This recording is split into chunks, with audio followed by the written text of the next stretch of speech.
আমি বিদেশে থাকায় দেবর আমাকে ঘরে একা পেয়ে রাম থাপান থাপালো। শরীরের যত জ্বালা পোড়া সব মিটিয়ে পানি বের করে দিল। সেই বাস্তব জীবনের গল্পটাই আপনাদের সাথে শেয়ার করব। বন্ধুরা, ভিডিওটি কানে হেডফোন লাগিয়ে পুরাটা শুনুন। রাফিকে দেখে মনে হলো সে আগের মতো আর নেই। আগে দুষ্টু মজা করা ছেলেটা এখন আরও শান্ত, পরিণত। আমি জানতাম না কেন তার চোখে তাকালে এক ধরনের আশ্বাস অনুভব করতাম। এক বিকেলে ফুলে পানি দিচ্ছিলাম, হঠাৎ সে এসে বলল, বৌদি, আপনাকে খুব ক্লান্ত লাগছে। কথাটা সাধারণ হলেও আমার বুক কেঁপে উঠল, কারণ অনেক বছর কেউ আমার ক্লান্তি শব্দহীনভাবে পড়ে শোনেনি। অত ছোট্ট একটি বাক্যই যেন মনে হলো কেউ প্রথমবার আমাকে সত্যিকারের মানুষ হিসেবে দেখল। আমি বুঝতে পারছিলাম না কেন রাফির উপস্থিতি আমার ভেতরে আলো জ্বালাচ্ছে। রাফি বাড়ি আসার পর থেকেই অদ্ভুতভাবে আমার কাজের খোঁজ নিতে লাগলো। আমি কিছু না বললেও বাজার থেকে জিনিস এনে দিয়ে বলতো, আপনার কাজ কমবে। রান্নাঘরের ভারী হাঁড়ি তুলতে গেলে সে দৌড়ে এসে ধরে ফেলত।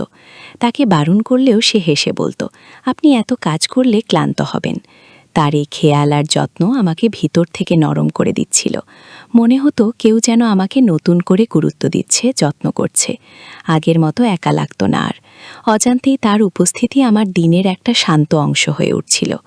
একদিন সকালে চা দিতে গিয়েছিলাম। রাফি দরজায় দাঁড়িয়েছিল। চা হাতে দিতে গিয়ে দেখি সে গভীরভাবে আমার চোখের দিকে তাকিয়ে আছে। তার সেই দৃষ্টিতে ছিল না কোনো অশোভনতা, বরং এক অদ্ভুত শান্তি আর অনুভবের বার্তা। আমি চোখ সরিয়ে নিলেও বুঝেছিলাম সে শুধু আমাকে দেখছিল না, আমাকে পড়ছিল। সেই মুহূর্তে মনে হলো বছর ধরে জমে থাকা আমার নিঃসঙ্গতা যেন তার চোখে জায়গা করে নিচ্ছে। আমি ভয়ও পেলাম, আবার নিজেকে অদ্ভুত নিরাপদ লাগলো। সেই দিন বুঝলাম আমাদের মাঝে কিছু একটা জন্ম নিচ্ছে, যা আমরা কেউই মুখে বলতে পারছিলাম না। এক রাতে বারান্দায় বসেছিলাম। চাঁদের আলো নরমভাবে উঠোনে পড়ছিল। রাফি এসে পাশে বসল। হঠাৎ বলল, বৌদি, আপনি কি সত্যিই ঠিক আছেন? কেউ এত গভীরভাবে আমাকে কোনোদিন জিজ্ঞেস করেনি। বুকের ভেতরে সব গোপন ব্যথা যেন বেরিয়ে এলো। স্বামীর দূরত্ব, প্রতিদিনের পরিশ্রম, না পাওয়া ভালোবাসা, সব খুলে বললাম। রাফি শুধু চুপচাপ শুনল, একটাও কথা বাধা দিল না। তার সেই নীরব মনোযোগ আমাকে ভরসা দিল।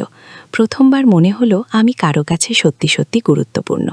রাফি যেন আমার ছায়া হয়ে গেল। আমি মন খারাপ করলে বুঝে ফেলত, রান্না করতে কষ্ট হলে সাহায্য করত, কথা না বললেও পাশে দাঁড়িয়ে থাকত। আমার প্রতিটি কথাকে সে গুরুত্ব দিয়ে শুনত। মাঝে মাঝে বলতো, আপনার হাসিটা খুব সুন্দর।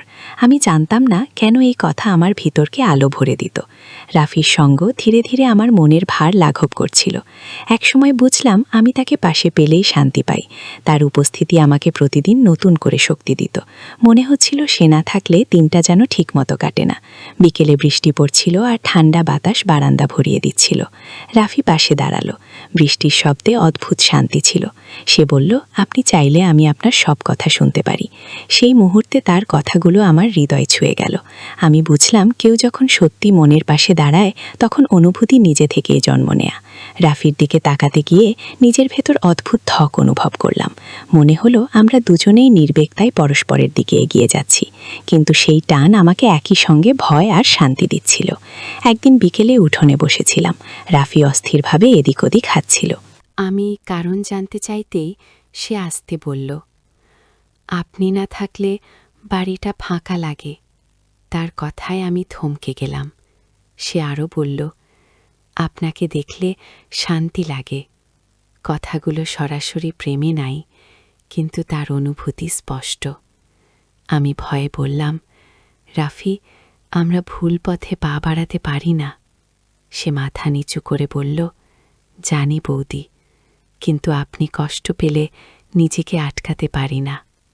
তার চোখের সত্যতা আমাকে ভিতর থেকে কাঁপিয়ে দিল। এরপর থেকে আমার মন ভয়ানক দ্বন্দ্বে পড়ে গেল। রাফির ছোট্ট যত্ন, নরম কথা, গভীর দৃষ্টি আমাকে কাছে টেনে নিত। কিন্তু আমি জানতাম সমাজের নিয়ম আমাদের জন্য কঠিন। অনেক রাত জেগে ভাবতাম, ভালোবাসা কি সত্যিই অপরাধ? মানুষ কি অনুভূতির ওপর নিয়ন্ত্রণ রাখতে পারে? রাফি আমাকে ভরসা দেয়, অথচ আমি সেই ভরসার সামনে নিজেকে দুর্বল মনে করি। মনে হতো আমরা দুজনেই কিছু অনুভব করছি, কিন্তু সেটা বলা যায় না। এই টানাপড়র টেনে আমি প্রতিদিন ভেতরে ভেতরে ভেঙে পড়তাম। এক সন্ধ্যায় রাফি বলল, আপনি যদি দূরে থাকতে বলেন আমি থাকব, কিন্তু আপনার কষ্ট আমি সহ্য করতে পারি না। ওই কথাটি শুনে চোখে জল এসে গেল। আমরা দুজনেই জানতাম আমাদের সম্পর্ক কোনো সীমা ছাড়াতে পারে না, তবুও এই অনুভূতি সত্য। তাই আমরা সিদ্ধান্ত নিলাম দূরত্ব রাখব, কিন্তু মনের আলোর জায়গাটা রেখে দেব। আজও সে স্মৃতি আমার ভিতরে নরম হয়ে থাকে। আমরা কথা কম বলি, দূরত্ব মানি, কিন্তু সেই নীরব মমতা কোনোদিন ফিকে হয় না। কিছু অনুভূতি না বললেও চিরকাল বেঁচে থাকে। রাফিকে দূরত্ব রাখতে বলেছিলাম, কিন্তু সেই সিদ্ধান্ত আমাকেই দুর্বল করে তুলল। সকালে কাজ করতে গিয়ে ওকে এড়িয়ে চলতাম, অথচ মনটা খুঁজে ফেরত তার উপস্থিতি। বুঝলাম দূরত্ব রাখা শুধু কথায় সহজ, জীবনে নয়। রাফিও নিশ্চুপ থাকত, কিন্তু দরজার আড়ালে দাঁড়িয়ে আমাকে দেখছে এটা অনুভব করতে পারতাম। বাড়ির পরিবেশে নীরবতা নেমে এলো, কিন্তু এই নীরবতার ভেতরেই একটি অদ্ভুত টান জন্ম নিল। আমরা দুজনেই জানতাম দূরে থাকা মানে ভুলে যাওয়া নয়, বরং এই দূরত্বই আমাদের না বলা অনুভূতিকে আরও তীব্র করে তুলছিল। পরিবারের লোকজন কিছুই বুঝত না, কিন্তু আমাদের দুজনের আচরণ বদলে গেল। রান্নাঘরে তাকে দেখলে আমি চুপ করে যেতাম, আর রাফি চোখ নিচু করে অন্যদিকে তাকাত। তারা ভাবত হয়তো ঝগড়া হয়েছে। মাঝে মাঝে দেবরকে এভাবে চুপচাপ দেখে আমার শাশুড়ি বলতেন, রাফি, তোমার কি কোনো চিন্তা? আর আমি ভিতরে ভিতরে ভয় পেতাম, কখনো যেন কেউ কিছু বুঝে না ফেলে। এই চাপ সামলাতে গিয়ে আমি আরও ক্লান্ত হয়ে পড়ছিলাম। তবুও সমাজের মুখে মানিয়ে নিতে আমরা দুজনেই নিজেদের অনুভূতি লুকোনোর চেষ্টা করতাম। একদিন বিকেলে উঠোনে কাপড় শুকাচ্ছিলাম। রাফি দূর থেকে দেখল, কিন্তু কাছে এলো না। জিনিসপত্র গুছিয়ে রাখতে রাখতে দেখি টেবিলের উপরে একটা ছোট কাগজ রাখা। লেখা ছিল, আপনি ভালো আছেন তো? এই 3টি শব্দই আমাকে কাঁপিয়ে দিল। সে সামনে এসে কিছু বলার সাহস পায়নি, কিন্তু তার নীরব বার্তাল বুঝলাম সে আমাকে ভীষণভাবে অনুভব করে। আমি কাগজটা বুকের কাছে ধরলাম, কিন্তু নিজেকে বললাম এই পথ বিপজ্জনক। তবু হৃদয়কে থামানো গেল না। তার নীরব যত্নে আমাকে আবার শক্তি দিল। সেদিন রাতে স্বামী ফোন করল।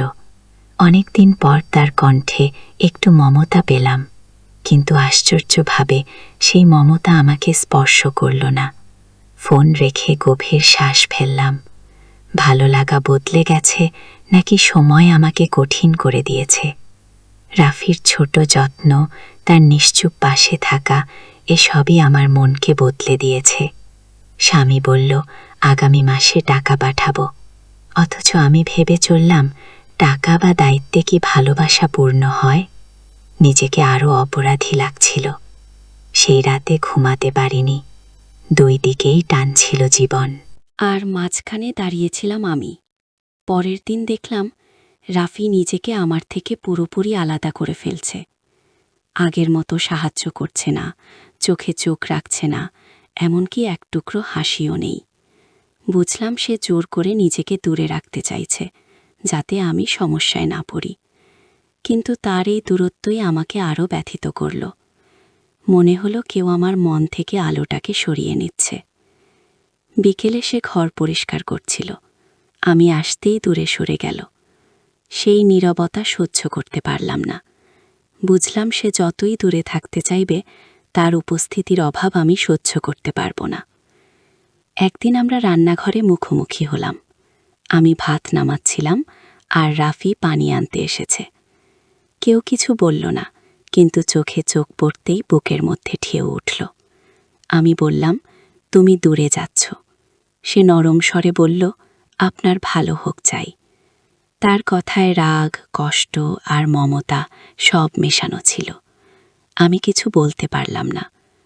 আমরা দুজনেই বুঝলাম এই সম্পর্ক কথায় প্রকাশ করা যাবে না, কিন্তু অনুভূতি যতই লুকানো হোক তার ভার দুজনের মনেই জমে রইল।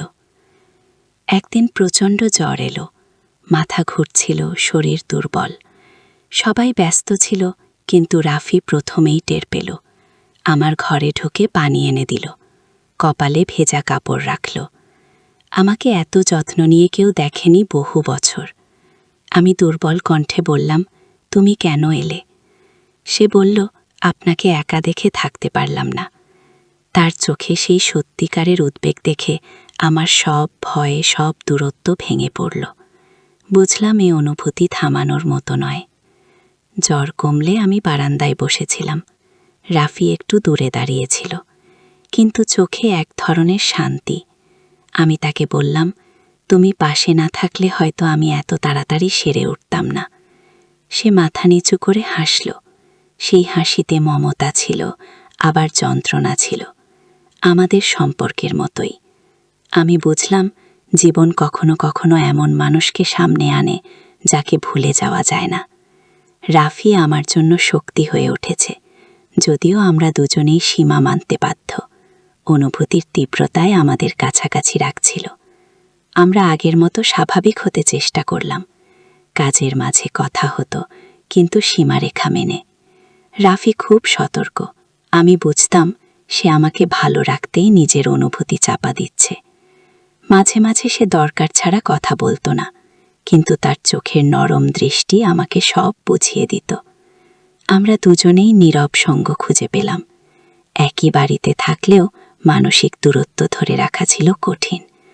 তবু প্রয়োজনীয় এই অবস্থায় আমাদের সম্পর্কের গভীরতা আরও বেড়ে গেল, কারণ আমরা দুজনেই জানতাম কিছু অনুভূতি প্রকাশ না করলেই সবচেয়ে সত্য হয়ে থাকে। একদিন সন্ধ্যায় রাফি বলল, আমি ঢাকায় চাকরির জন্য চলে যাব। আমার হৃদয় কেঁপে উঠল, যদিও মুখে কিছু বললাম না। সে আস্তে যোগ করল, দূরে থাকাই ভালো আপনার জন্য, আমার জন্য। আমি মাথা নাড়লাম, কিন্তু মনে হলো চারপাশ অন্ধকার হয়ে যাচ্ছে। সে চলে গেলেও আমাদের মাঝে সেই নীরব মমতা কোথাও মরে যায়নি। আজও জানালার পাশে দাঁড়িয়ে বৃষ্টির শব্দ শুনলে তার কথা মনে পড়ে। আমরা দুজনেই সীমার মধ্যে থেকেও একে অপরকে অনুভব করেছি। এটাই আমাদের সম্পর্কের নিঃশব্দ অমর সমাপ্তি। বন্ধুরা, গল্পটি ভালো লাগলে ভিডিওতে একটি লাইক আর চ্যানেলটি সাবস্ক্রাইব করে রাখবেন এমন মজার মজার গল্প শোনার জন্য।